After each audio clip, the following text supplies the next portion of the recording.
কালকে কেউ ধরুন যে কাউকে ফোন করলো,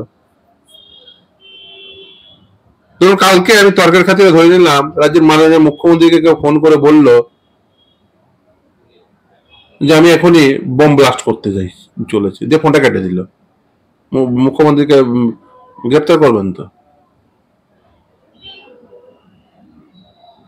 1-to-1 ফোন হচ্ছে প্রাইভেট কমিউনিকেশন। এটা প্রাইভেট ডকুমেন্ট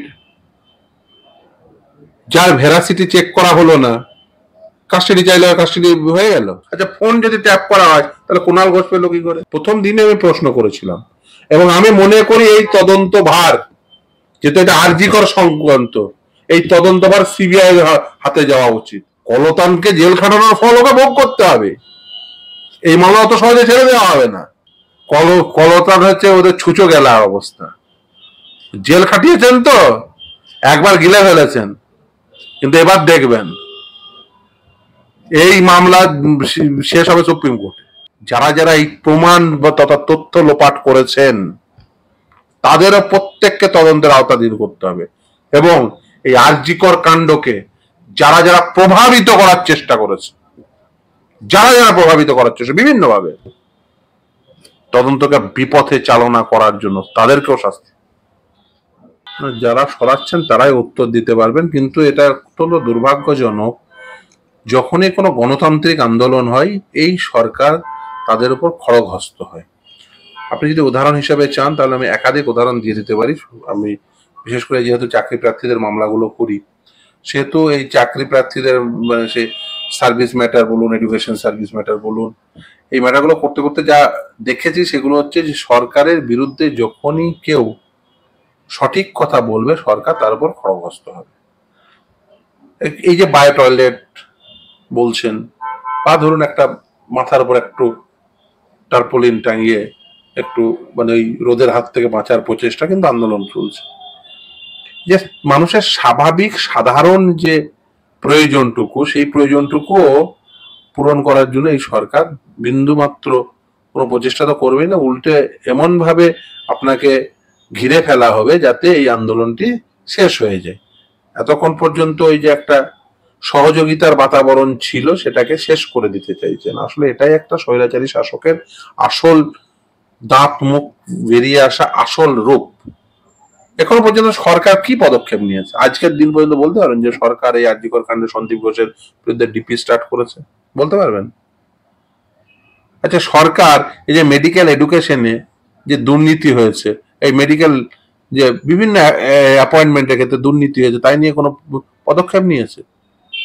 আচ্ছা, এই যে এত সব নাম কি উঠেছে, বিরূপাক্ষ, অভিক দে, এসব নাম উঠে আসছে। আচ্ছা, এই অভিক দে কি করে আরএমও হয়েছিল, সরকার কোনো পদক্ষেপ নিয়েছে সেটা জানার জন্য? যে তাকে আরএমও কে বানিয়েছিল? সাদও যোগ্য ছিল, প্লেন এমবিবিএস হয়ে আরএমও কাম ডেমনস্ট্রেটর হয়ে গেল, এমডি ইউনিভার্সিটি টপার পেল না। কোন চালের ভাত খেয়ে সেদিন ইন্টারভিউ দিতে গেছিল? প্রশ্ন আসবে না? সরকার কোনো পদক্ষেপ গ্রহণ করেছে? করেনি।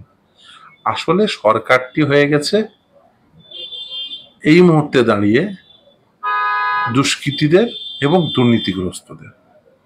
এরা একটিও এমন কোনো পদক্ষেপ করবে না যে পদক্ষেপের ফলে এই দুষ্কর্ম বা দুর্নীতিগ্রস্তরা কোনোভাবে তাদের বাধা পাবে, তাদের কর্মকাণ্ডে দুষ্কর্মে কোনো প্রকার বাধা পেতে। ফলে তারা এই যে কাজটি করে আসছিল সেই কাজটি করে চলছে।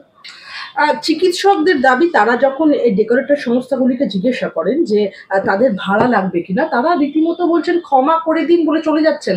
এভাবে কি ধর্ণা তুলে দেওয়ার চেষ্টা হচ্ছে? তুলে দেওয়ার চেষ্টা হচ্ছে না, ধর্ণায় তুলে দেওয়া হচ্ছে।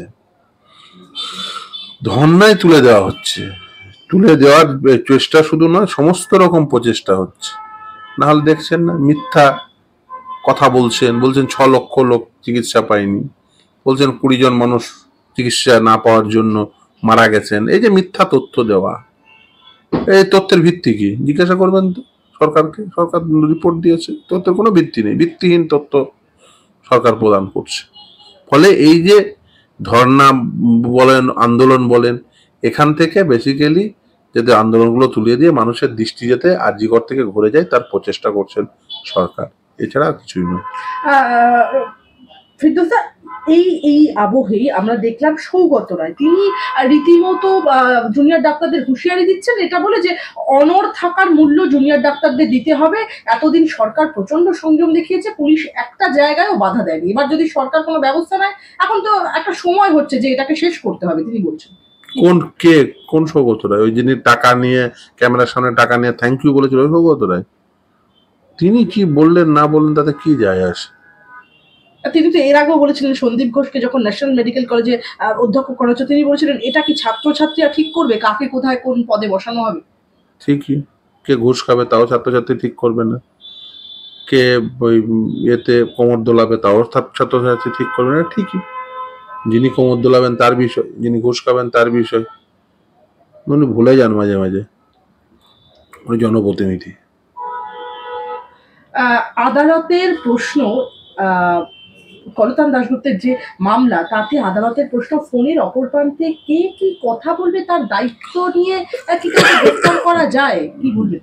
দেখুন, কলতানের বিষয়ে আমি এটুকু বলতে পারি যা হয়েছে এটা নক্কারজনক। কালকে কেউ ধরুন যে কাউকে ফোন করলো,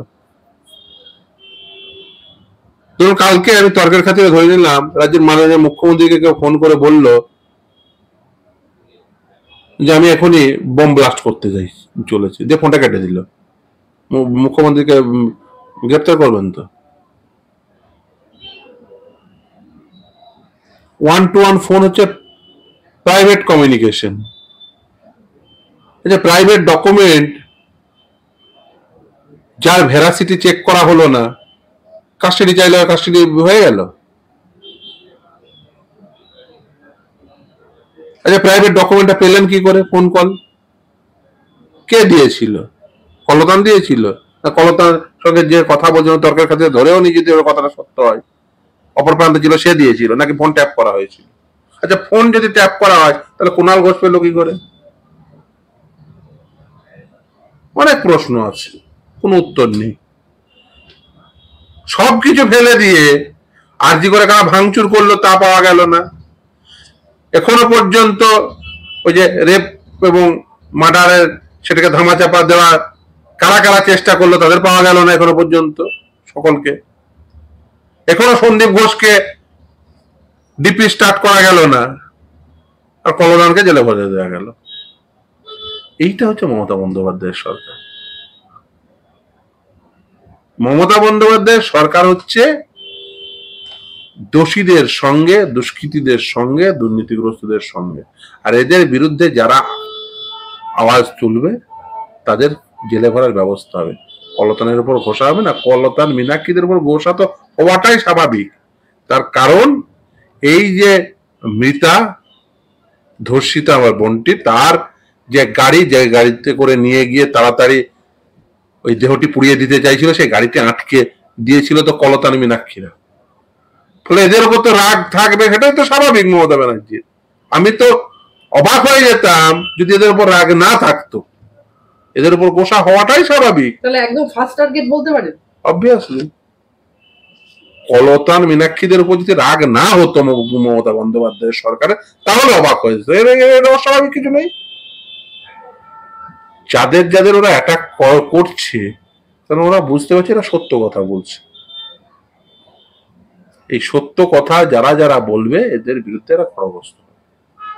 ফিরদৌস, আপনি যেরকমটা বললেন আইনজীবী বিকাশ রঞ্জন ভট্টাচার্য, তারও প্রশ্ন যে ফোন রেকর্ড কে করলেন, যিনি ফোন আলাপটি প্রকাশ করলেন তিনি বা কিভাবে করলেন? বিকাশ ভট্টাচার্যের দাবি ধৃত সঞ্জীবের কাছে কিপ্যাড ফোন ছিল, অর্থাৎ স্মার্টফোন ছিল না। তাই আইনজীবী বলছেন ফোন কি ট্যাপ হতে পারে? সুপ্রিম কোর্টের নির্দেশ অনুযায়ী এটা বেআইনি, আর সেই কথোপকথন ফেসবুকে দেওয়া তো আরো বেআইনি। কি বলবেন? একদমই তাই। প্রথম দিনে আমি প্রশ্ন করেছিলাম এবং আমি মনে করি এই তদন্ত ভার, যেহেতু এটা আরজিকর সংক্রান্ত, এই তদন্তভার সিবিআই হাতে যাওয়া উচিত এবং সর্বপ্রথম এই কুণাল ঘোষকে ডেকে জিজ্ঞাসা করা উচিত যে তুমি বন্ধু কোথায় পেলে, তোমাকে কে দিল? ও যে ক্যামেরার সামনে বসে এই যে বড় বড়, ওকে এর ফল ওকে ভোগ করতে হবে, কলতানকে জেল খাটানোর ফল ওকে ভোগ করতে হবে। এই মামলা অত সহজে ছেড়ে দেওয়া হবে না। ও ঘুঘু দেখেছে, ঘুঘুর ফান দেখেনি।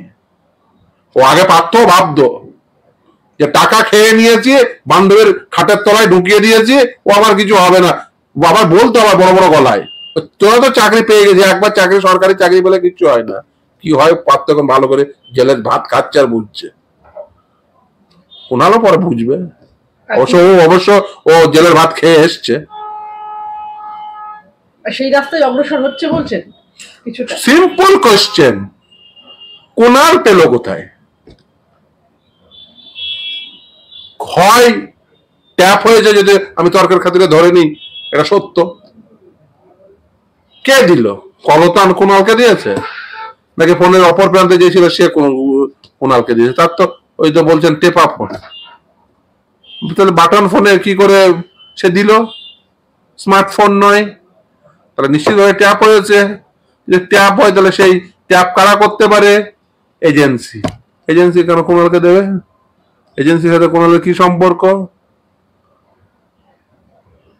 এটা অনেক প্রশ্ন। আর এই এজেন্সির তথ্য বাইরে প্রকাশ করে দিচ্ছে একটা মানুষের এই যে প্রাইভেসি আছে, supreme court time and again বলেছে প্রাইভেট ডকুমেন্ট পাবলিক ডকুমেন্ট কি, private document in accordance with law যদি আপনি ইয়ে না করেন কোনোভাবে ইউজ করতে পারেন না। মানুষের ফোন আলাপ আপনি ব্যবহার করতে পারেন। এই মামলা ওরাও যদি মনে করে যে এই ইয়েকে কলতান হচ্ছে ওদের ছুঁচো গেলা অবস্থা, জেল খাটিয়েছেন তো, একবার গিলে ফেলেছেন, কিন্তু এবার দেখবেন এই মামলা শেষ হবে সুপ্রিম কোর্টে। এই মামলায় যে প্রাইভেসি ব্রিচ হয়েছে, এজেন্সি চেঞ্জ করতে হবে। এ তো কলতানের বেল হবে, তারপরে সিএবি করেছে মামলা, বেল তো হবেই, বেল হবে, আজ না হয় কাল বেল হবেই। এই মামলা আপ টু সুপ্রিম কোর্ট পর্যন্ত গিয়ে টেস্টেড হবে এবং ওকে জেল কাটানো হবে যারা এসব প্রকাশ করেছে, কুণাল ঘোষকে যে প্রকাশ করেছে, যারা ফোন ট্যাপ করেছে এবং ট্যাপ করে প্রাইভেট এন্টিটিকে দিয়েছে, যদিও সত্য হয়ে থাকে, আর যদি মিথ্যা হয়ে থাকে তো তাহলেও জেল কাটবে। যাই হোক না কেন, সত্য মিথ্যা, সত্য হলেও জেল কাটবে, মিথ্যা হলেও জেল। কন্টেন্ট বলে যান, কন্টেন্ট কি আছে বলে যান। আপনি ফোন ট্যাপ করলেন, সেই ট্যাপ এজেন্সি যদি ট্যাপও করে থাকে, ওকে দিবে কেন? ও বেরো কোথায়? ও প্রকাশ করলো কেন? একটা মানুষের প্রাইভেট কমিউনিকেশন তুমি প্রকাশ করার কে? ও বোধহয় ভুলে গেছে। ওই যে বললাম ঘুঘু দেখেছো, ঘুঘুর ফান দেখোনি। ফাঁদ কি তাহলে পাতা হচ্ছে, আইনজীবীরা পাচ্ছেন সেই ফাঁদ কুণাল ঘোষের জন্য? দেখুন, মিথ্যা করে কাউকে জেল খাটানো, কারোর প্রাইভেসি ব্রিচ করা অন্যায়। আপনি বা যে কারোর, আপনি তো কারো ইচ্ছা করলে কারো বেডরুমে ঢুকে পড়তে পারেন না প্রাইভেট মুভমেন্টে। আপনি চাইলেই কারো প্রাইভেসি ব্রেক করতে পারেন না, ব্রিচ করতে পারেন না। সুপ্রিম কোর্ট পটুস্বামী মামলায় বলে দিয়েছে। সুপ্রিম কোর্ট বারবার বলছে প্রাইভেট ডকুমেন্ট ইউজের ক্ষেত্রে কি প্রসিডিওর ফলো করতে হবে। এই যে বিশেষ করে ফোন ট্যাপিং অত্যন্ত সেন্সিটিভ বিষয়, রুল ফ্রেমিং করতে বলেছে অ্যাপেক্স কোর্ট। যা হয়েছে নাক্কারজনক। ফিরদৌস দা, এদিন বদ্ধ খামে সিবিআই যে রিপোর্ট সুপ্রিম কোর্টে জমা করলো, সেই রিপোর্ট দেখে রীতিমতো বিচলিত প্রধান বিচারপতি। কার কার এমন নাম থাকতে পারে যা প্রধান বিচারপতিকে রীতিমতো বিচলিত করে দিচ্ছে? প্রধান বিচারপতি বেঞ্চ বলছে সে কার নাম থাকবে সে প্রধান বিচারপতি জানেন, আমি তো আর সে রিপোর্ট দেখিনি। সে রিপোর্ট কারোর দেখার কথাও না, একমাত্র এজেন্সি। এবং কোন কোন প্রভাবশালীর নাম থাকতে পারে বলে আমি এটা তো আমি তো আইন চর্চা করি, আমি তো জ্যোতিষ চর্চা করি না। তো যাই হোক না কেন, আমি এটুকু মানে লজিক্যাল কনক্লুশন করতে পারি, কিন্তু তার অর্থ এনে জ্যোতিষ চর্চা করব। এই যেমন ধরুন, এই লজিক্যাল কনক্লুশন হচ্ছে যে ফোন ট্যাপিং কেউ করে থাকে, এবং যদি কেউ এজেন্সির ফোন ট্যাপিং যদি কেউ কোনো প্রাইভেট এন্টিটি বা কোনো সাধারণ মানুষ সে যদি প্রকাশ করেন, তাহলে প্রথম প্রশ্ন আসবে যে এজেন্সির ফোন ট্যাপ তুমি পেলে কোথায়? তুমি লোকের প্রাইভেসি ব্রিচ করছো কেন?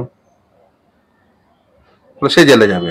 এটা লজিক্যাল কনক্লুশন, এটা তো জ্যোতিষ চর্চা নেই। কিন্তু ওইখানে কার কার নাম আছে জ্যোতিষ চর্চা হয়ে যাবে। ফলে এই জ্যোতিষ চর্চা করবো না।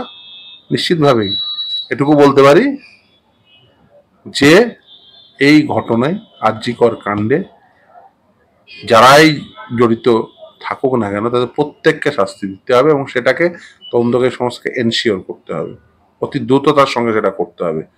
এবং যারা যারা এই প্রমাণ বা তথা তথ্য লোপাট করেছেন তাদেরও প্রত্যেককে তদন্তের আওতাধীন করতে হবে। এবং এই আরজিকর কাণ্ডকে যারা যারা প্রভাবিত করার চেষ্টা করেছে, বিভিন্নভাবে তদন্তকে বিপথে চালনা করার জন্য তাদেরকেও শাস্তি ব্যবস্থা করতে হবে। আর নির্যাতিতার বাবা রীতিমতো 12ই সেপ্টেম্বর সিবিআইকে একটি চিঠি দিয়েছিলেন তিলোত্তমার বাবা, এবং সেই চিঠি প্রধান বিচারপতি পর্যবেক্ষণ করে বলছেন সেই চিঠি খুবই গুরুত্বপূর্ণ এবং সেই চিঠি রীতিমতো তদন্তের মোড় ঘুরিয়ে দিতে পারে। আর সেই চিঠিতে যে সম্ভাবনা এবং ইনপুট দিয়েছেন সেগুলো সিবিআই গুরুত্বের সঙ্গে সিবিআইকে তদন্ত করে নির্দেশ দিয়েছেন। তিনি কি বলবেন? না, নিশ্চিতভাবে তারা তাদের ইনপুট দিলে, বিশেষ করে ভিকটিম পরিবার, তদন্তকারী সংস্থা সেটা কগনিজেন্স নেওয়াই উচিত এবং সেটাই আদালত বলেছেন, যুক্তিগ্রাহ্যভাবে আইনসঙ্গতভাবে বলেছেন এবং সেটা তারা করবেন বলে আশা করব। ফিরদৌসা, আমরা দেখেছিলাম যে ময়নাতদন্তের চালান রাজ্য সরকারের তরফ থেকে আইনজীবী কপিল সিব্বাল তিনি 9ই সেপ্টেম্বর যে শুনানি ছিল সেটা দিতে পারেননি।